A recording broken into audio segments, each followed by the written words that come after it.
I'm not certain whether it affected our mission or not. I was told that the CIA had intelligence that Russians were going to try to put a man around it before the end of the year. And that was the reason for the change in our mission. Because after all, the Apollo program was just a battle in the Cold War. That's what it was, fundamentally a battle in the Cold War. NASA lied to him. He walked on the moon, left his family's photograph on the surface, and came home to find out the whole program had already been secretly cancelled around him. He was 36 years old, the youngest human being in history to stand on another world. And the moment he climbed back down that ladder, the most powerful institution on the planet was already burying the truth about why no one would ever go back. The original mission actually was an Earth orbital mission to test the command module again and the lunar module for the first time, and to make sure that both of them would work before we committed them to the moon. And we'd also do a high-speed re-entry, just like we would come back from the moon, to test out the re-entry procedure of this super circular type of re-entry. What he confessed decades later shocked everyone who heard it, and NASA has never once officially responded. Somewhere on the surface of the moon, there is a photograph. It shows a family, a father, a mother, and 2 young boys. Everyone in the picture is smiling. The photo has been sealed in laminate, encased in plastic, designed to withstand radiation, a total vacuum, and temperature swings of around 250 degrees. The man who placed it there knew at the moment he set it down that he would never come back to pick it up. On the back, in his own handwriting, he wrote, "This is the family of astronaut Charlie Duke from planet Earth, landed on the moon, April 21st, 1972. That photograph is still there. More than 50 years have passed since it was placed on the lunar surface, and not a single human being has returned to that part of the moon. Not because it is technically impossible, and not because the cost would be unreasonable by any modern standard. The reasons are more complicated than that, and they stretch far beyond the story most people know." Charles Duke was 36 years old when he became the youngest person in history to walk on another world. That record has never been broken. He was born in Charlotte, North Carolina in 1935, trained as a fighter pilot, earned a master's degree in aeronautics from MIT, and was selected as a NASA astronaut in 1966. By the time he was assigned to Apollo 16 as the lunar module pilot, he had spent years preparing for a mission that would last just under 12 days in total, with roughly 71 hours spent on the lunar surface itself. Apollo 16 launched on April the 16th, 1972. Duke and mission commander John Young landed in a region of the moon called the Descartes Highlands, an area geologists had selected because it was thought to represent a different type of lunar terrain than previous landing sites. The hope was that the highlands might contain volcanic rock, which would tell scientists something new about the moon's geological history. As it turned out, that particular theory was wrong. The samples Duke and Young collected were not volcanic. They were impact rocks, shaped over billions of years by meteorite collisions.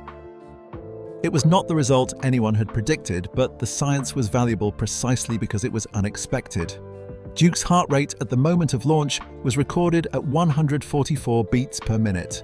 When he stepped off the ladder of the lunar module and onto the surface, what he found was unlike anything on Earth. The top layer of the ground, known as regolith, is a fine grey powder that had never once been compressed by any kind of weight. It held his boot prints cleanly and precisely, the way wet cement does before it sets.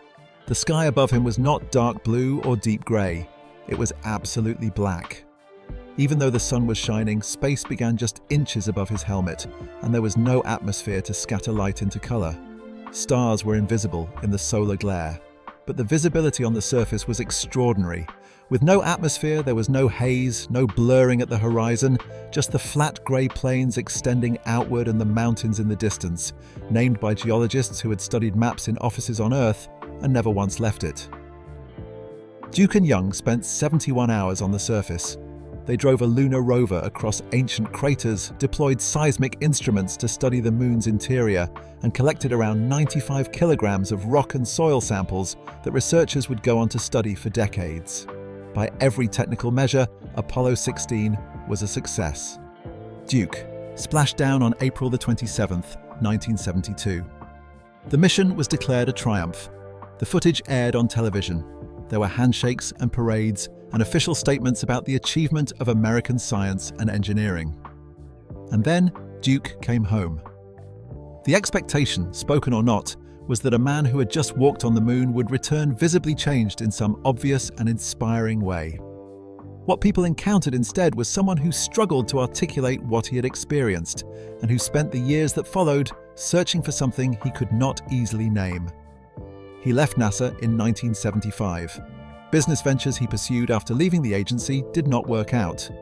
His marriage to his wife Dottie was under serious strain. She had been struggling before the mission, and the completion of Apollo 16 had not resolved anything. In interviews he gave years later, Duke described this period with a directness that is worth quoting.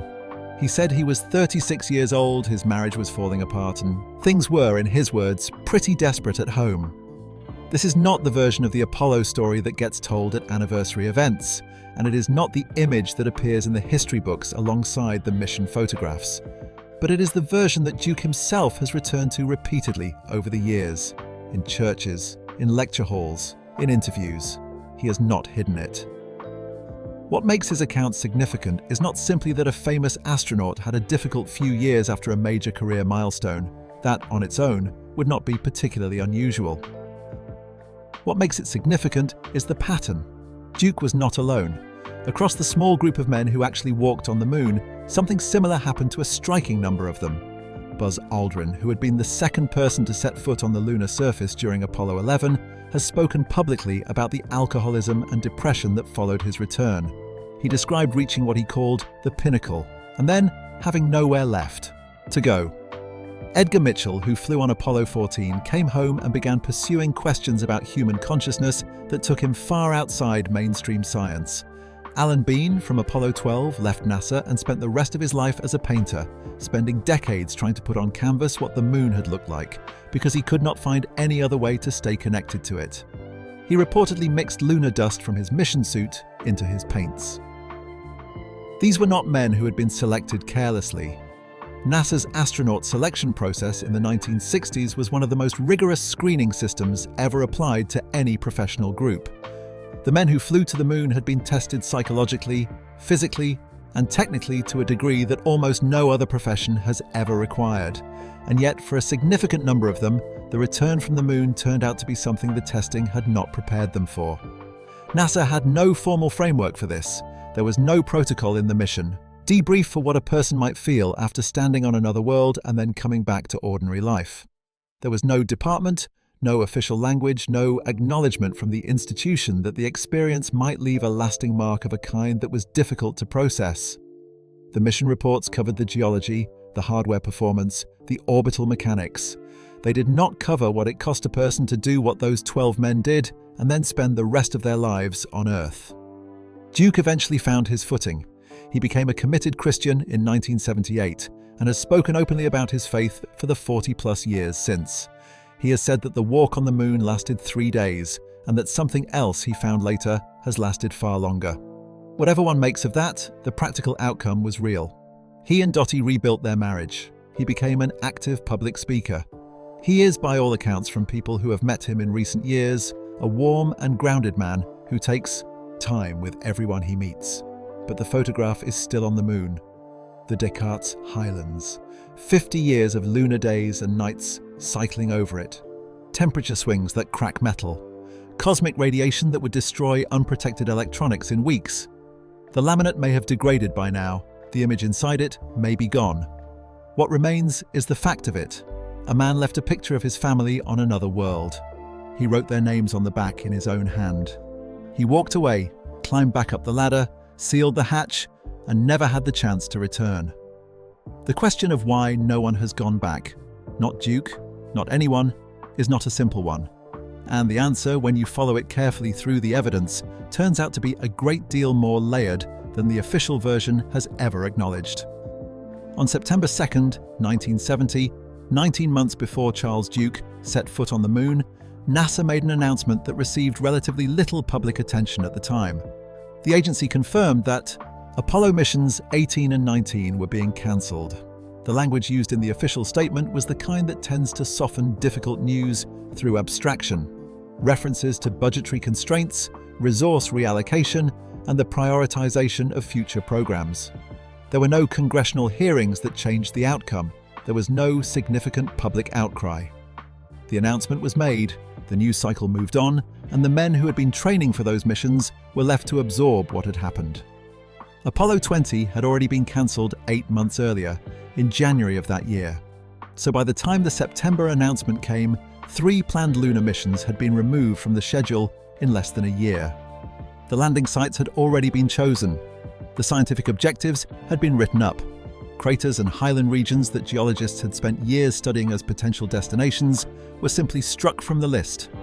The men assigned to those flights had been preparing for years. They had studied lunar geology, trained in simulators, and built the kind of focused readiness that the mission required. Then, without any dramatic incident, without a failed launch or a catastrophic accident, the missions were gone. Astronaut Bill Pogue, who had been in line for one of the cancelled flights, later described receiving the news as a hammer blow. He acknowledged that people had been reading between the lines for months, that the signs had been there for those paying close attention. But knowing something is coming does not always make it easier to absorb when it arrives. Dick Gordon, another astronaut who had trained with the expectation of a moon landing, was warned by a colleague to redirect his focus towards Skylab, the space station program that NASA was pivoting toward. Gordon refused. He held out for a lunar mission that never came. He left NASA without ever walking on the moon. These are not particularly famous stories. They did not generate the kind of coverage that the successful missions did. But they are part of the actual record of the Apollo program, and they matter for understanding what that program really was and how it ended. There is a detail that sits beneath the cancellations and goes further back than most people realize. In 1968, before a single crewed Saturn V rocket had flown a lunar mission, NASA Administrator James Webb made a decision about the production line. He declined to fund the manufacturing of Saturn V rockets beyond the 15 already under contract. No additional rockets would be built. This decision was made before the first moon landing had occurred, before the American public had seen footage of astronauts on the lunar surface, before the program had delivered the achievement it was building toward. The Saturn V was, and remains, the most powerful rocket ever to have flown successfully. Its production was being wound down before the world had fully understood what it was capable of. By the time Duke stood on the Descartes Highlands in April 1972, Saturn V production had been shut down for 4 years. The tooling and manufacturing equipment that had been used to build the rockets no longer existed in operational form. The engineers and technicians who had accumulated the specific knowledge required to build them had dispersed. Returning to the moon under those circumstances would not have been a matter of simply allocating a budget and resuming work. It would have meant starting over, rebuilding an industrial and technical capability from the ground up. Nobody in Washington was prepared to say this plainly in public, and so the impression persisted for years that going back was simply a question of political will and funding. The reality was considerably more complicated than that. The official explanation offered for the cancellations was cost. The Vietnam War was consuming a significant portion of the federal budget. The Soviet lunar program had collapsed after a series of failures with its own heavy-lift rocket, which meant the competitive pressure that had driven the space race had largely disappeared. The political rationale for spending at the level Apollo required had weakened substantially. These factors were real and they were relevant, but they do not fully account for the permanence and the speed of the decisions that were made. In August 1971, President Nixon proposed cancelling the 2 remaining lunar landing missions, Apollo 16 and Apollo 17. Both of them gone. Duke was in active training at that point, 9 months from his scheduled launch date. He had been preparing for years. The proposal to cancel came not from NASA, but from the White House's Office of Management and Budget, and what ultimately saved the missions was not scientific argument or public pressure. It was a political memo. A White House deputy director named Caspar Weinberger pushed back against the proposed cancellations. His argument was not primarily about science or exploration. It was about how the decision would look. He wrote to Nixon that cancelling the remaining moon missions would communicate to the world that the United States was a second-rate nation. Nixon accepted the argument, and the missions were preserved, but only just. The memo that kept Duke's mission alive also contained a contingency plan. If the cancellations did go ahead, Weinberger suggested they should be framed to the public on the grounds that Apollo 15 had been so successful in gathering scientific data that it was now possible to shift sooner than previously planned to the Space Shuttle program. The phrasing is worth sitting with. The justification that had been prepared in advance for cancelling the Moon program was that the Moon had already yielded what was needed and that the future belonged to a different kind of vehicle entirely. The Space Shuttle, the craft that would eventually replace Apollo and that would never travel beyond low Earth. Orbit was already the plan. It just required a reason to be announced, and the reason that had been prepared was that Apollo had done its job. Duke launched in April 1972 on a mission that the president had wanted to cancel, using hardware from a production line that had been closed 4 years earlier, as part of a program that the White House had already decided was a completed chapter in American history. The press releases called it a triumph. The mission reports confirmed it met every technical objective. The science was real and it was valuable. None of that is in dispute. But triumph and conclusion are not the same thing, and what the public record shows when the budget documents and the internal memos and the cancellation notices are read together is that the decision to end the Apollo program was not made in response to Apollo 16. It was made around it, and before it, and in spite of it. Duke was flying a mission that the political infrastructure supporting it had already decided was the last of its kind. He just had not been told. The researchers who have gone back through the internal records from this period describe an atmosphere inside NASA that was never reflected in public communications. The agency had been built around a single overriding objective. The engineers, the flight controllers, the astronauts, the thousands of contractors and technicians who had contributed to getting human beings to the Moon had oriented their professional lives around that goal. When the goal was reached and then quietly retired, there was no institutional process for acknowledging what that meant. The press releases continued in their usual register. The mission reports were filed. The public narrative remained one of achievement. But the internal reality, according to people who were present and who have spoken about it in subsequent years, was something closer to a loss that nobody had been given permission to name. NASA is, at its core, an engineering organization. It is designed to solve technical problems, plan missions, build hardware, and execute programs. It was not designed to process the kind of institutional grief that comes from dismantling something that had taken a decade and the work of hundreds of thousands of people to build. And so the grief, to the extent that it existed, went largely unacknowledged. The mission was over. The future was the Space Shuttle. The paperwork was filed, and everyone moved on. Except that moving on, in this case, meant leaving behind not just the hardware and the production lines, but the human beings who had carried out the missions. The astronauts who had actually gone to the Moon came back to an agency that was already looking elsewhere, and to a country that had, with remarkable speed, shifted its attention to other things. Vietnam, Watergate, the economic pressures of the early 1970s, the cultural moment that had made Apollo possible had passed, and it had passed while the program was still technically running. Duke's launch in April 1972 came in the same year that Nixon was re-elected on a platform that included winding down the space program. The political context had already changed around the mission before the mission was complete. This is the version of events that tends not to appear in the anniversary documentaries or in the official histories that describe Apollo as a story of national achievement. It is not that those accounts are wrong. The achievement was genuine, but achievement and abandonment can occupy the same moment, and in the case of Apollo, they did. The production lines were closed, the missions were cancelled, the men came home, and the photograph stayed on the Moon. There is a pattern that runs through the lives of the men who walked on the Moon, and it does not appear in the mission reports. It was not discussed in press conferences or captured in the official documentation that NASA produced during and after the Apollo program. But it was real, and it was documented in the years and decades that followed, in interviews, in memoirs, in the public statements of men who had no obvious reason to invent or exaggerate what they were describing.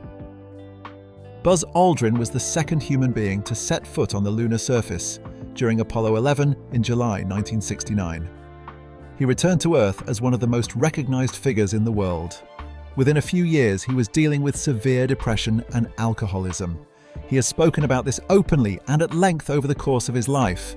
In one documented interview, he described having reached the pinnacle and said that after that there was simply no more. The trajectory that had defined his entire adult life had delivered him to the greatest achievement in human history, and then it was finished. There was nowhere further to go. He described the period that followed as a valley he could not find a way out of.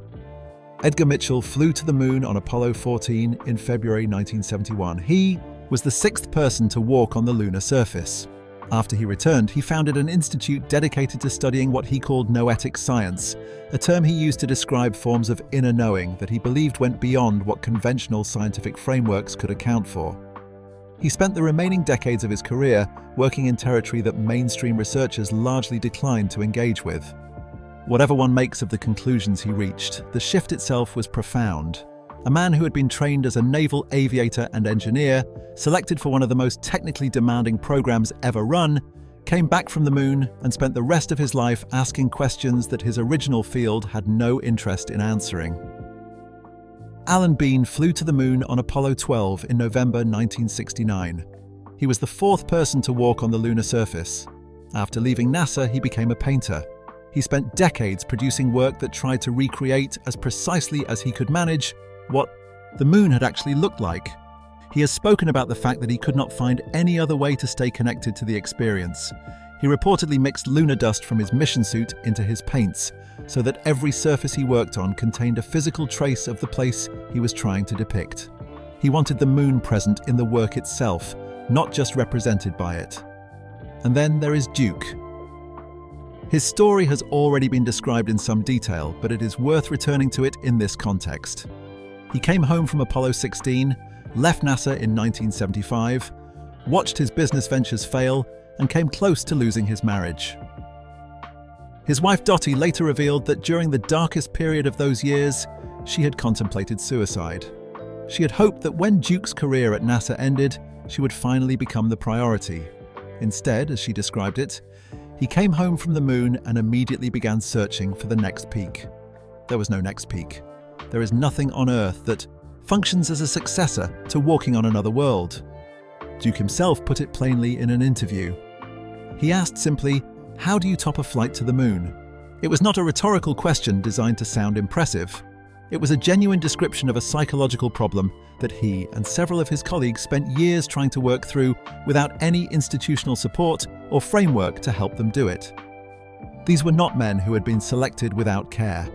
The astronaut selection process in the 1960s was among the most rigorous ever applied to any professional group. Physical fitness, technical expertise, psychological stability, performance under pressure, all of it was screened and tested repeatedly. The men who made it through were, by any reasonable measure, among the most capable and resilient people their generation had produced. The fact that a significant number of them experienced serious psychological rupture within 5 years of returning from the moon is not easily explained away. NASA had no framework for it. The mission debriefs covered hardware performance, geological findings, orbital mechanics, and operational lessons. They did not address what it might do to a person to stand on another world, to look back at the Earth from a distance of 240,000 miles and see it as a small, silent object hanging in absolute darkness, and then come back and resume ordinary life. There was no protocol, no department, no official language within the institution for that experience. It simply was not accounted for. The cognitive shift that a number of astronauts have described after seeing Earth from space has been studied by researchers who have interviewed crew members across multiple programs over several decades. They have given it a name, the overview effect. It is a documented phenomenon, not a mystical claim. From low Earth orbit, the planet is large and detailed and present in the way that familiar things are present. From the moon, it is a small disk, roughly the size of a thumbnail held at arm's length. Every human being who has ever lived, every war ever fought, every city ever built, every border ever drawn, all of it compressed into an object you could cover with your hand. Duke has described looking at the Earth from the Descartes highlands and feeling something he characterized as protective. Not pride, not awe in any simple sense, but something closer to a sense of responsibility. The distance, he suggested, reversed something. Seeing his entire species reduced to that small, bright sphere made him feel, in some way he found difficult to articulate, responsible for it. That feeling did not leave him when he returned to Earth. It persisted. and it did not fit particularly well into the world he came back to. It did not fit the Cold War framework that had funded the space race and given Apollo its political justification. It did not fit the career structure that was waiting for him, or the institutional culture of NASA, which was already looking toward the space shuttle and treating the lunar program as a completed chapter.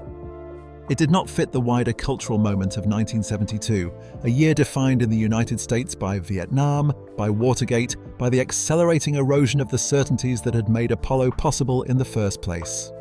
This is also, worth noting, the period in which a certain kind of story began circulating about the moon landings, a story that has never gone away and that resurfaces with some regularity in online spaces.